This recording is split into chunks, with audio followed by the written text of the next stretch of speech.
Hello, friends. This is Dave Hurwitz, executive editor at ClassicsToday.com, here with yet another popular request. I have tried to go through every Claudio Abbado box humanly possible, but one of you found one that I didn't go over yet, and it was this one, the opera edition. Now, I did do like the little boxes of his Rossini operas and his Verdi operas, but there are a lot of things I didn't get a chance to talk about, and they are in here, and they weren't all in the big boxes either, because they weren't with either London or Vienna or Berlin, although most were. And so here's an opportunity to really bat cleanup, as they say in baseball, and do all the rest of Abbado. After this, I think I will have covered everything that he did, some of it multiple times. So let's just have a look in here. Hold it a moment. And it's sort of color-coded, and by composer, sort of, kind of, or something. And I'm going to get out the booklet, and we're just going to go through them one at a time and do the operas. I mean, some of these we'll be able to address quickly because, as I said, I've already done videos about them, so we're not going to have to do them, multiple times. But here we have the opera edition. Let us see what is in the opera edition, shall we? Okay, CDs 1 and 2. This is what, 69 CDs? Let me just tell you so that you're aware. Oh, goodness gracious. Yes, here they are. 60 CDs. And there are also recital discs and galas and things like that, which you may or may not care about. Some of them are very good, some of them are not. Start at the beginning. Magic Flute. The Magic Flute with the Mahler Chamber Orchestra. The cast includes, let's see, Renee Papa and Eric Miklosa as the Queen of the Night. She's very, very good, by the way. Pamina is Dorothea Rushman, who's also very, very good. Tamino is Christopher Strell. Papageno is Hanno Müller-Brachmann. Papagena is Julia Kleiter, etc., etc., etc. That's who's in it. Now, how is this Magic Flute? It's a very, very good Magic Flute, for the most part. It's light and it's fun. I'm going to use the word light a lot in these performances, you'll find, because that is one of their characteristics. It is chamber-like. It is intimate. The singing is first-rate, and it's probably, all things considered, the best of Abbado's Mozart operas. I really think it is. It's really, really very good. So that's the Magic Flute. What's next? Hang on a minute. We can't turn the page. That's going to be a problem. Wait a minute. Okay, here we go. Don Giovanni. Okay, Don Giovanni. Now this is with the Chamber Orchestra of Europe, and it features Don Giovanni is Simon Keenley's side, and the commendatore is Matti Salminen, and then the women are Carmela Remigio, and let's see, she's Donna Anna, and Ottavio is Uwe Heilmann. Elvira is Soili Isakowski. We love Soili Isakowski, of the Four Last Songs fame. Leporello is Bryn Terfel. Zerlina is Patrizia Pace. Mazzetto is Edelbrando D'Arcangelo. I mean, it's a very strong cast. How's the performance? Well, this is an issue that's going to come up a lot in these talks, I'm afraid.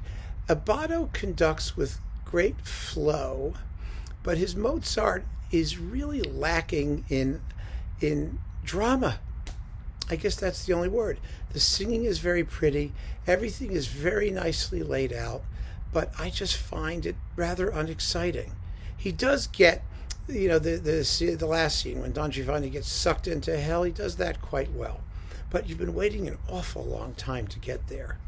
You really have. However wonderful the singing is otherwise, and some of it really is. And you get some bonus arias. Well, who cares? Okay, with Anna Netrebko.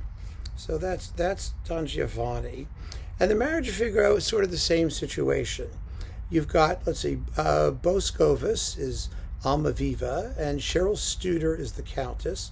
Sylvia McNair is Susanna. Figaro is Lucio Gallo, and Cherubino is Cecilia Bartoli. I mean, these are wonderful casts. They really are. And they sing very nicely as a team. And again, Abbado is a very sensitive accompanist. But the Figaro, I think, is actually the weakest of the three. And just for that reason, because it's delightfully buffa. But as we know, there is always in Mozart a sort of undercurrent of danger in the music, in the way that these people interact, how they treat each other, in the Countess's unhappiness, that masquerades as comedy, and the comedic situations that they get into. And I think Abbado misses that. And I think these singers, as a result of that, do not really get into their roles as deeply as they could. I can name some specific examples of it, but for our purposes, this is just a very general opinion of it, and I you may disagree, but when you consider how many great recordings there are of Figaro, from Giovanni, from Schulte, from René Jacob, from Gardner, from people who really kind of dig into it and make these people feel these characters come alive. Here, I think there's a certain distancing that I also detect in the Don Giovanni and in a lot of these performances. But, it's good. It's very good. Fidelio. Okay, Fidelio, this is sort of the locus classicus of what I was just talking about. It's with the Mahler Chamber Orchestra and the Lucerne Festival Orchestra. And even though it's like a combined group, it's really small scale. It really is. It's very chambery. It's very intimate, which is nice. But my God, that's not what this opera's about. Heck no. I mean, Fidelio is about heroism. It's on a grand scale. And that scale is just what's missing. Every so often, these singers are wonderful. I mean, let's see, who's who? Fizarro is Falk Struckmann, and Florestan is Jonas Kaufmann, who's marvelous, and Leonora is Nina Stemma, who has a beautiful, beautiful voice. And, they're really good. I mean, that's all we need to know about. For the most part, they're really good. But boy, there are just moments where you want them to scream. You want them to groan. You want the sense of struggle, of anger, of heroic victory, all of those things to come out. And Abbado is just, making sure that every, I is dotted and T is crossed. It's all in place. It's all very well manicured. And really, do you want a Fidelio that never gets its fingernails dirty? I don't think so. I mean, it's a beautiful performance technically. It really is. I give it credit, and beautifully sung. And, but it's just, the strings sound kind of scrawny, perhaps from a dearth of vibrato. I don't know. But they just sound like not present enough. There's just not enough weight to it. In the second act, particularly. The first act goes very nicely, but the second act, no, not for me. So that's Fidelio. Next we get, let's see, Rossini. Well, there's a whole Rossini thing. And I don't need to go through the Rossini thing in any depth because I already talked about it. It's the best Rossini overture disc, which is in here, thank God, with the Chamber Orchestra of Europe that you'll ever hear in your life. And then you've got the Italian Woman in Algiers, and you've got the Barber of Seville. I think actually we have the Barber of Seville twice in here somewhere, but let me just make sure. This is the first one with Luigi Alva, Teresa Berganza, Hermann Prey. That's the one to get. It's wonderful. And there's the other one, yes, the second one with the Chamber Orchestra of Europe, with Frank Lepardo and Kathleen Battle and Placido Domingo and Rogero Raimondi and all those people. And that's very good too. I mean, Abbado is still very good. The cast is better the first time around, in my humble opinion. And Abbado is still wonderful. He was the greatest Rossini conductor of the 20th century, and that's saying a lot. I do not say that at all facetiously, and I really wish he had done more Rossini, because there's tons of unknown Rossini, and he should have, unlike Riccardo Muti, who was willing to really look at the highways and byways of early 19th century Italian opera, Abbado seemed not to be terribly curious about it, which is a pity, because he had a real opportunity to dig up some buried treasure, and he sort of let it pass with one exception, which we'll get to in a moment. So there's La Cenerentola. These are with Teresa Berganza. That's the first Figaro too, and it's wonderful. It's wonderful, wonderful. And Il Viaggio a Rams. That was the buried treasure that he dug up and recorded twice with half the same cast each time, ridiculously. I've talked about that before. But this is the Deutsche Grammophon recording, and it is splendidly, marvelously fabulous, and that's all we need to know. So that's Rossini. Okay, there we go. Then we got, this is very interesting, Schubert, Fierabras. Now, there's a bit of unusual repertoire that Abbado really brought back to life. It's a very beautiful opera, by the way. I mean, it's not, people always say, well, it's not traditionally stage-worthy and whatnot. I'm not so sure about that. Whether something is stage-worthy really depends on the staging more than anything else. I don't think there's anything in the opera that actively fights an imaginative staging, and Abbado's performance is fantastic. It really is just first rate. I can't think of a thing that goes wrong with it anywhere. It's mostly unfamiliar music, so we don't have a lot to compare it to. But the cast is Robert Hull and Carita Mattila, and then Thomas Hampson and lots of other people. And it's real. Laszlo Polgar's there. I remember him, and Cheryl Studer and Birgitta Baileys, and just lots of people. And it's very, very good. And it's a lovely work. If you don't know it and you love Schubert, everyone says, well, it's like a bunch of Lieder all put together. Well, who cares? I'm more than willing to listen to a bunch of Schubert Lieder put together and calling itself an opera. That's perfectly fine with me. Then you get Lohengrin with the Vienna Philharmonic. And that's with Kurt Moll, Siegfried Jerusalem, Cheryl Studer, Waltraud Meyer. It was the sort of the Lohengrin people of the day. Do we have a date for this? Or when this was recorded, I wonder? Oh, it doesn't matter. It's who they were. Again, I find it to be a rather flat-footed Lohengrin. It's very pretty. Now, I'm not a huge Lohengrin fan. I have said that before. I think the entire opera has a tendency to be a little bit snoozy. It has real, honest-to-God dead spots. In addition to which, the most interesting character is Ortrud. She's the one we're all rooting for. And Waltraud Meyer is a good singer, but, there's so many great Ortruds. Come on, from Astrid Varnay on forward. So I just think that this Lohengrin is almost wholly unnecessary. For all the pretty bits, it just doesn't excite me the way, for example, Kempe does, or Kubelik does, or some of these other people who've done amazing things with this opera and really made it fly. Yeah, no, this doesn't fly. It's just good. Then let's see, there's a Bryn Terfel Wagner recital, which is excellent, and a Wagner Gala, which has lots of gala things in it, which is nice to listen to. And now we come to Verdi. So there's a wonderful disc of overtures and preludes. And then we have Macbeth, which is one of the classic recordings of all time.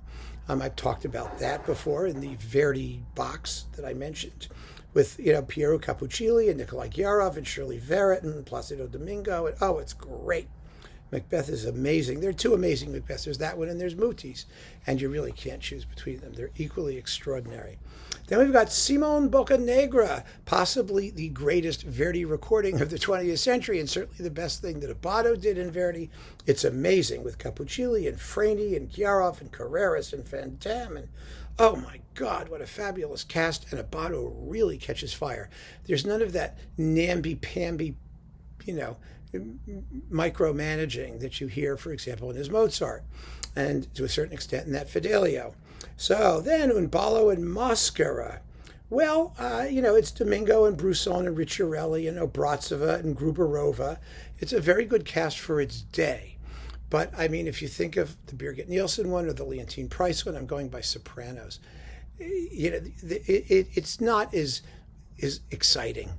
It's good. It's very good. Don't get me wrong. It really will depend on how you feel about the singers. I don't think Ricciarelli really had the voice here for Amelia. She was not the kind of heavyweight, dramatic type soprano voice that Verdi demanded. Verdi really wrote the role for a dramatic soprano, but a Verdi soprano of the Leontine Price variety was also equally good at it. You could do it. You need to have weight in the voice and a certain darkness to the timbre, and Ricciarelli was, So that's that. The Ballo is somewhere in the middle, shall we say. Then you've got Don Carlos. Now, the Don Carlos is the one where they all did it in French, and it was recorded it's the original version, but with cuts to the things that were in the original version that they put in an appendix, when they really should have just done them where they were originally belonged, if it's the full original version. And the sonics were always kind of glassy and not very wonderful, and I would just rather hear the thing in Italian. The whole 5-act version in Italian, I'd rather hear Schultes or Giullini's or one of those guys. They'd be just just as marvelous and more exciting, and certainly better sung than this one. This is with Raimondi, Domingo, Nucci, Chiarov, Ricciarelli, Lucia Valentini Terrani, Anne Murray, Arlene Auger as a voice from heaven. She should have done more. She should have been Eboli. Anyway, it's okay. It's certainly not Abbado at his best, but it's in French, for what that's worth, even though none of them sound like they can sing French all that well. It's okay. It'll get the job done. Aida sucks. Boo. Gag-worthy. Horrible. An underinflected, boring, badly sung, diffusely recorded. Everything that could possibly go wrong did. It just is terrible. It's with Raimondi. Obrazova as a wobbly M. Naris. Ricciarelli is a completely overparted Aida. And Domingo is doing his usual Radames thing, like he doesn't even care, and I wouldn't either if I'd been in this production. It's a blot on Abbado's career as a Verdi conductor. It truly is. Okay, then we get Falstaff. Falstaff's very good. This is with the Berlin Phil, and it's with Bryn Terfel, who's a spectacular Falstaff. It's one of his signature roles, so it deserved to be preserved. And Anatoly Kucherga, and Anthony Mee, and Enrico Ficini, and Adriana Pietzonka, and Thomas Hampson, and Dorothea Röschmann. Some really, really fine singing, a wonderful ensemble cast, deliciously light orchestration. Again, Abbado, as is so often the case, kind of flits by some of the deeper, darker moments that other conductors, including people like Toscanini and Bernstein and Karajan and those people, they get. Even Scholti gets it, but it's really good. It's really, really, really good. It's silly to criticize it any further. Then we get a bunch of Verdi choruses, which are fun to hear, of course, with the Teatro alla Scala. And then there's Robert Alagna who sings arias, and if you like Robert Alagna singing arias, you like that. Then Nikolai Gyarov, great Verdi scenes, which is a wonderful record. That was, in the Decca box. And now we get Carmen, Bizet's Carmen. We're almost done, folks. Hang in there. With the London Symphony and Berganza, Teresa Berganza, who is and Placido Domingo and Cheryl Milnes and Ileana Kotrubash. It's very good. It's a very smooth, urbane Carmen. If you want a Carmen who has hair under her armpits and doesn't bathe all that frequently, this is not the Carmen for you. It really isn't, but it's still a very, very beautiful Carmen and very well sung by everybody. There are other ways to do it, but this is legitimate. And Abbado hadn't gotten to the point where he sort of sucked the juice out of the music, as he often would later. So that's good to have. Okay, we like Carmen. Next, Paleus et Mélisande with the Vienna Philharmonic. A very beautiful Paleus. I think this is excellent. It's definitely one of the best ones out there, unquestionably, although there are many others. Of course, there was Desormières, and there's Ansermet, and there's Karajan, and there's like no shortage of fine Paleisiers, whatever they are. But here you have Melisande is Maria Ewing, who is a very interesting Melisande because she's far sexier than Melisande usually is. This one seems to be a little less stupid and more aware of her effect on those around her than Melisande usually is, which makes it, for me, just interesting. And Francois Leroux is Peleas, and Joseph Van Damme is Golod, which he sings every 15 minutes. And, Arkel is Jean-Philippe Cortis, and Christa Ludwig is Geneviève. Yay! Very, very good. Wonderfully played, beautifully interpreted, flowing, full of detail. Nothing that sounds mannered or fussy. It's just very acutely observed and powerful performance of this wonderfully understated opera. So that's that. Then we get the Chovanshchina, one of the greatest things Abbado ever did. Of course, his Boris Godunov was great, too. And when I did my 10 best Abbado recordings, I included the Boris Godunov, but not the Chovanshchina, and I could have very easily. It's magnificent. It's the Shostakovich orchestration with the Stravinsky last 2 pages or completion. It's the best one out there, hands down. It is a red-blooded, exciting, passionate, intense, brilliant performance, which just goes to show that, when Abbado was faced with a challenge, when he had to promote the underdog, he could really do it. You just wish he did it more often. You really do, because he had the ability. The cast is wonderful. It's Agi Haugland and Vladimir Atlantov and Vladimir Popov and Anatoly Kucherga and Pata Bercholadze and Mariana Lipovshek. Oh, she's great as Marfa. My goodness. I love Lipovshek in this role. She's also amazing, by the way. In Enescu's Oedipe, she sings the Sphinx. Tiny little role, and she steals the show. She also did that amazing Frank Martin, the cornet on Orfeo. She was a wonderful singing actress, Lipovshek. She really is. So that's really lots of fun, and it's just superb. And then I think we're coming to the end here. Well, almost at the end. Wozzeck with the Vienna Philharmonic once again, and it's with Franz Grundhaber, who is he does Wozzeck too every 15 minutes, and Philip Langridge, and where's Marie? That's Hildegard Behrens. Yeah, of course. It's a very, very good Wozzeck. Abbado did a lot of Berg with the LSO, and it was really very, very pretty, but also quite a bit under-characterized. But his Vienna Berg, which he remade everything, of course, because he remade everything 100 times, was actually better. One of the few times things got better the second time around. Really, it had a lot more guts and grime, and this is a very fine Wozzeck. Again, it's very clear, very clean, very precise. It's not analytical in the way that Boulez is, but it's lyrical and singable. It goes down very easily. I mean, you feel it very. It's not hard to listen to. It doesn't have that spiky expressionist horror as much as some other versions do. But on the other hand, it's incredibly moving and coherent and direct. And it's a beautiful Wozzeck. It really is. So that's wonderful to have. And after that, we just have some recitals. You've got an Anna Netrebko, Sempre Libera recital thing, and a Jonas Kaufmann, Sehnsucht.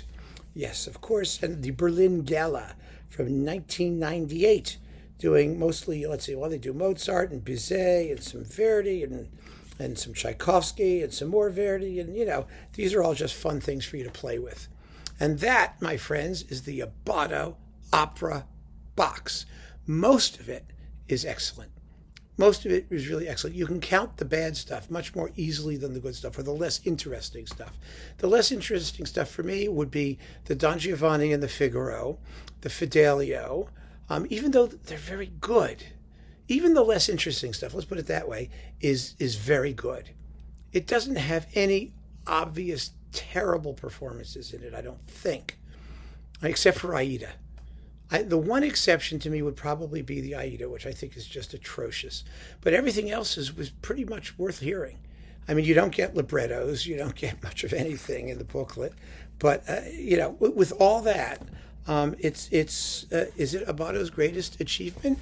Certainly, it is his probably most successful and consistent big box. I mean, 60 discs, and, 50 of them are pretty terrific. And that's one hell of a batting average. It's very, very good. So yeah, I thank you for reminding me to cover this, and I can recommend it very, very strongly to anybody who does not have the stuff that's already in it. If you do, then it's up to you whether you want to duplicate and how much. So keep on listening, friends. Thank you so much for joining me. Take care.